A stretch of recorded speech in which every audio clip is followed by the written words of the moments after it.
Queridos hermanos, queridos amigos, muy buenos días. Una vez más, meditando en la palabra del Señor para comenzar el día teniendo en cuenta a Dios en nuestras vidas. Hoy meditamos en Lucas capítulo 22, versículos del 35 al 38, donde dice la palabra del Señor. Y a ellos dijo: cuando os envié sin bolsa, sin alforja y sin calzado, ¿os faltó algo? Ellos dijeron: nada.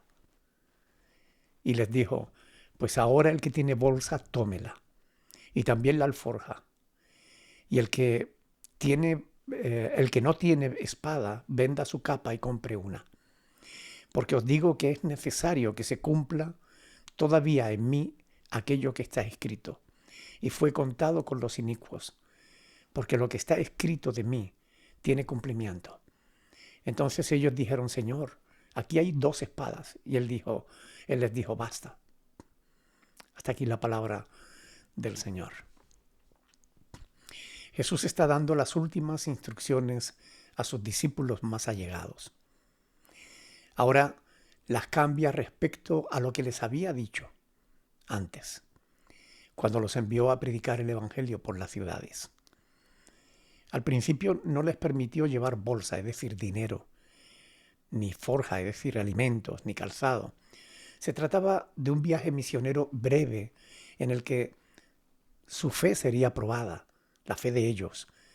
En aquella ocasión, siguiendo las instrucciones del Señor y sabiendo que contaban con el respaldo de Cristo, nada les faltó. Ahora Jesús les sería quitado.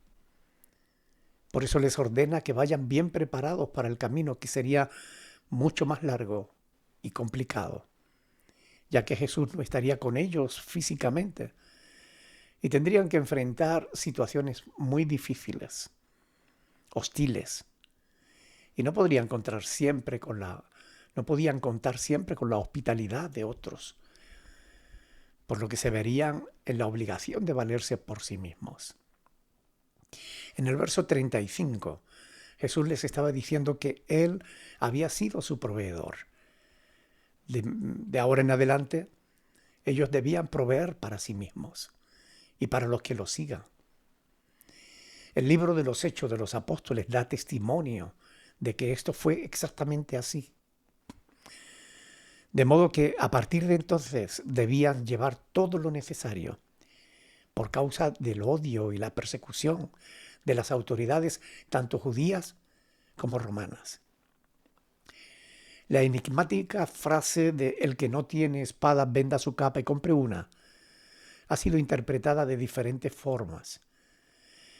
No es que los discípulos debieran usar la fuerza para extender el Evangelio, no se trata de eso. Pero sí les anima a permanecer vigilantes, a ir preparados. Los amantes de las armas creen ver aquí un sustento para su postura, afirmando que Jesús los estaba autorizando a portar armas para defenderse de los ataques de los ladrones que abundaban en aquellos caminos. Se ha discutido y se seguirá discutiendo mucho, yo creo que hasta el fin, sobre el derecho a la defensa propia, al portar armas o no. Esta discusión es difícil de concluir por cuanto hay pasajes que parecen indicar una cosa y pasajes que parecen indicar la contraria. Algunos comentaristas creen que esta frase es para que se cumpliese la profecía de Isaías 53:12. Y es lo que dice el Señor Jesús en definitiva. Tenía que ser contado entre pecadores. Por ejemplo, como veremos muy pronto, es importante tener en cuenta que Jesús reprendió a Pedro por cortar la oreja del siervo del sumo sacerdote. Y eso parece estar en contra del uso de armas. Sin embargo, Pedro llevaba una espada. Mateo 26:51 deja claro que la espada era de Pedro. Y eso parece apoyar el portar armas. Sin embargo, la reprensión de Cristo fue clara. Entonces Jesús les dijo: vuelve tu espada a su lugar, porque todos los que tomen espada, a espada perecerán. Mateo 26, 52. También en Juan 18, del 10 al 11. Parecen abundar en la reprensión, es decir, en contra del uso de las armas. Además, como hemos visto a lo largo del Evangelio, en varias ocasiones los discípulos malinterpretaron al Señor cuando les estaba hablando, porque lo interpretaron de manera literal cuando Él hablaba en sentido figurado. Por ejemplo, en Mateo 16, 6, cuando les dijo, mirad, guardaos de la levadura de los fariseos y de los saduceos. O cuando en Lucas 8, 52 les dijo, no lloréis, no está muerta, sino que duerme.